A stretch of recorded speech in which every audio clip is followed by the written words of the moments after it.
대장동 개발 특혜 의혹을 수사하고 있는 검찰이 오늘 천화동인 4호 실소유주죠. 남욱 변호사에 대한 구속영장을 청구할 것으로 보입니다.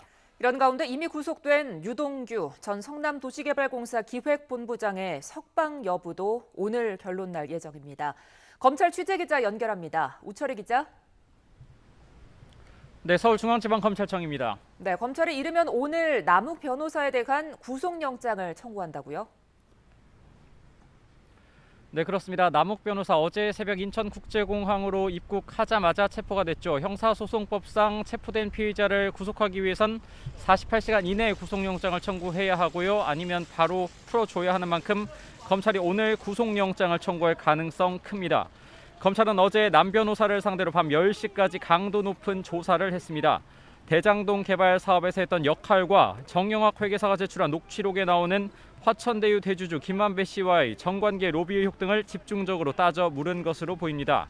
검찰은 오늘은 오후부터 남 변호사에 대한 조사를 이어가면서 혐의 입증에 주력합니다. 남 변호사의 체포영장에는 뇌물 공여 약속과 특정 경제범죄 가중처벌법상 배임 등의 혐의가 적시된 것으로 알려졌습니다.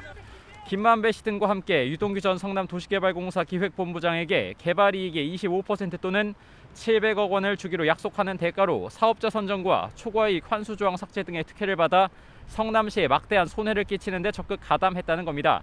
남 변호사는 언론 인터뷰를 통해 2015년 이후 대장동 사업에서 완전히 배제됐고 대장동 토지 수용 때 협조한 것 말고는 맡은 역할이 없다는 취지로 책임을 떠넘겼습니다. 또 천화동인 1호 실소유주로 일컬어지는 이른바 그분과 관련해서는 자신이 알고 있는 한 이재명 경기지사와는 관계가 없다고 주장하기도 했습니다. 검찰의 남 변호사에 대한 구속영장 청구는 대장동 의혹 수사의 큰 변곡점이 될 것으로 보입니다. 이미 김만배 씨에 대해 청구했던 구속영장이 사실상 혐의 입증에 실패하면서 기각됐기 때문에 남 변호사에 대한 영장마저 기각되면 수사 동력이 떨어질 우려가 다분합니다. 검찰은 남 변호사 구속을 통해 신병을 확보한 뒤에 김만배 씨 혐의 입증에도 주력하면서 이후 김 씨에 대한 구속영장도 다시 청구할 방침입니다. 네, 우철희 기자. 그리고 또 다른 핵심 인물 가운데 한 명이죠. 유동규 전 본부장의 석방 여부도 오늘 결론이 나죠?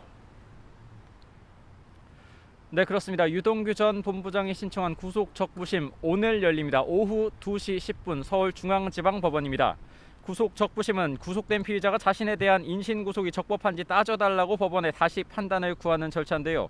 지난 1일에 체포된 이후 구속영장이 발부된 유 전 본부장은 한 차례 기한이 연장됐고요. 내일이면 형사소송법이 정한 20일의 기한이 만료돼서 재판에 넘겨져야 합니다.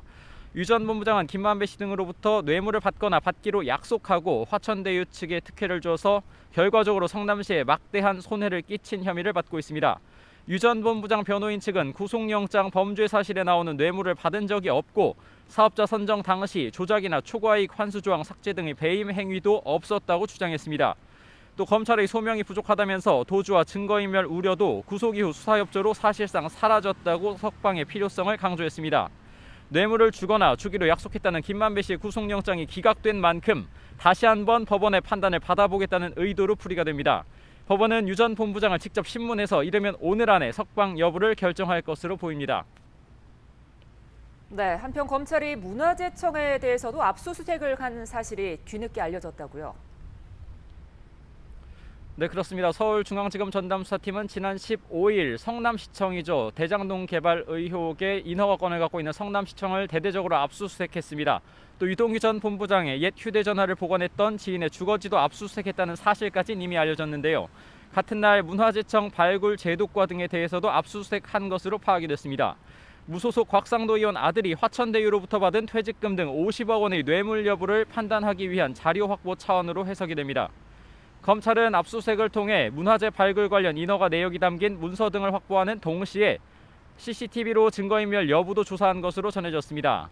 앞서 곽 의원 아들은 대장동 개발 사업 부지에서 발견된 문화재로 인한 공사 지연을 해소한 공을 인정받아 퇴직금 50억 원을 받은 것이라고 주장했습니다. 하지만 검찰은 과거 문화재청 소관 상임위에 속했던 곽 의원이 외압을 행사해서 화천대유 측의 문화재 발굴과 관련한 편의를 봐주는 대가로 아들에게 거액의 퇴직금이 건네진 것으로 의심하고 있습니다. 압수수색으로 확보한 증거 분석을 마치는 대로 곽 의원 부자에 대한 소환 시점을 조율할 것으로 전망됩니다. 이와 함께 검찰은 지난 15일과 어제에 이어 오늘도 수사관을 보내서 성남시청 정보통신과에 대한 추가 압수수색을 벌이고 있습니다. 대장동 개발 사업 인허가 과정에서 직원들이 주고받은 전자메일 확보에 주력하고 있는 것으로 전해진 가운데 오늘도 시장실과 비서실은 압수수색 대상에서 제외됐습니다. 지금까지 서울중앙지방검찰청에서 YTN 우천입니다.